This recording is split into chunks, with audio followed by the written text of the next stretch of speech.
everything is there. While almost no bandwidth is allotted for your personality development, for your communication skills. None of us. So this is one barrier that has to be overtaken. It has to be taken care of. And this is one reason why we have tried to bring you so early during the whole process. So if some of you feel that, in fact, all of you should feel that there's some inadequacies in that domain. And like any other skill, this has to be acquired by practice and hard work. Okay? And still more than 1 month is there. Almost 2 months are there. You can go back and keep on practicing. Communication, communication, communication. There's no point in having some knowledge, some data, some idea, some viewpoint, if at the right time you can't speak it out. There's no point in having a bullet if you can't fire it. Am I wrong? Yes. Accept it now. And second, that is why we want you to start right away. Once interview results are out, you won't have time for all this. You have to go through this and that and this and all kind of things. So before interview results are out, you should try to focus on verbal communication. So much so, when we got people in the last batches, like somebody is coming all the way from a village. He has never put on a tie. Somebody is coming from a village. He has problem in sitting still for some time. Now imagine in an interview board, at least 40 minutes of interview are there. So if you are shuffling continuously, if you are not comfortable with your tie, then this still will lead to a lot of problems. So as part of this drilling, that fellow was given a proper necktie, a proper shirt. You put it on every day and sit in a chair for half an hour, 1 hour. After 5th, 6th day, start becoming more comfortable with that attire. So sometimes very, very basic problems are there and nobody is there to guide you through it. Isko aap dekh lijiye. So this is one reason for calling you at this point in time. You've got this small window of around 50 days that you can actually identify those small weaknesses and try to fix them. Second thing is the power of team.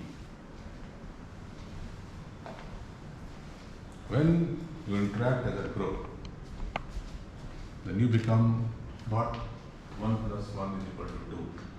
You become 1 plus 1 equal to 11. The power of 10 people moving together to a common goal. You represent a very, very heterogeneous group. North, east, west, south, ladies, gents, working, non-working, tech, non-tech. Okay, first timers, not so first timers, experienced, not so experienced. So each one of you has to contribute and take out from the group. Let the power of group push you through.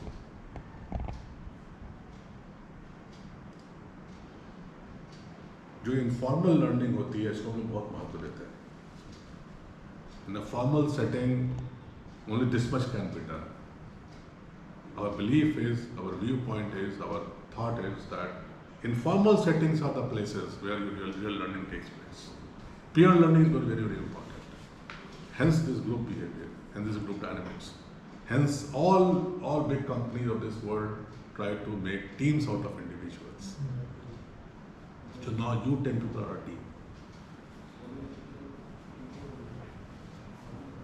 And you have to see to it that all for one and one for all. Okay? So ye is team ka dusra purpose. All this knowledge, this and that, and who is president and who is prime minister is nonsense. Data is useless. Basic personality has to be very, very clear and very strong. When the real pressure comes, Are you strong enough to withstand the competitions, the biases, the issues that are facing the society? If yes, then you are the man to be taken, lady to be taken in. And this, many of you must have gone through these interviews, any kind of interview. And this, whatever external veneer that we take on, the first question that goes away, the real personality comes out. Okay?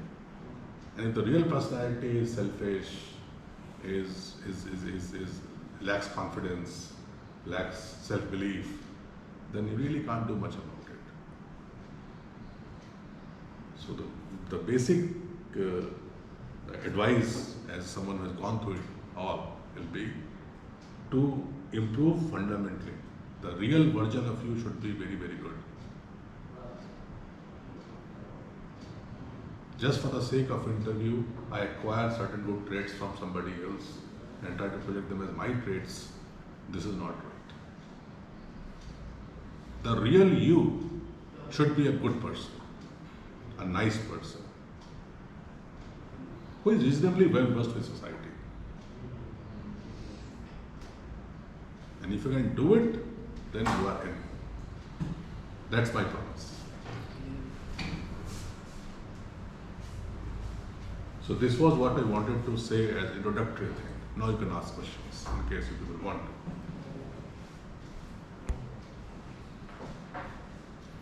And you can ask anything under the sun. So, continuing from your quote, the real you. So, how do we understand the real us and the introspection and extrospection? Both things are needed. So, what exercise is there, or how do we go through it? First of all, you should focus on your communication skills. And then you should spend some time in introspection every day. As the day progresses, normal human being, we have got maybe a few experiences per day.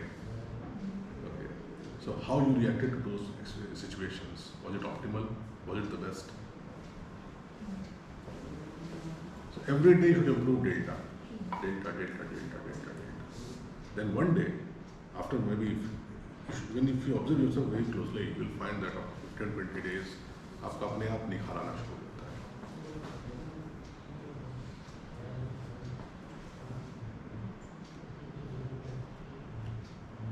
जो भी चीज को हम hate करते हैं, उसका एक छोटा सा अंश हमारे अंदर भी होता है.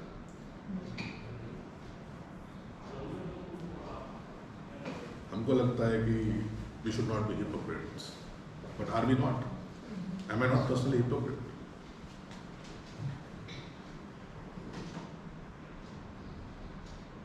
When there is no pressure, all of us are good people. The real bad person comes out when pressure is there. तो आप पर जब प्रेशर है तो आप बढ़िया बिहेव करिए.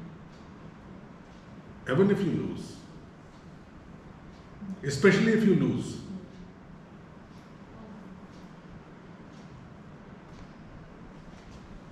our human obsession with success, with achievement, pushes us in that direction.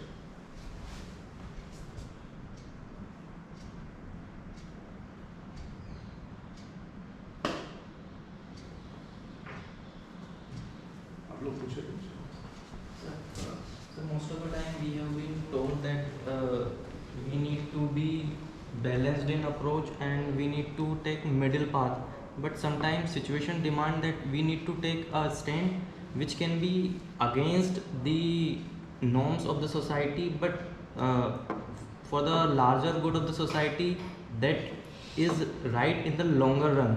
So how can we balance that situation? Well, there is nothing like unbiased approach.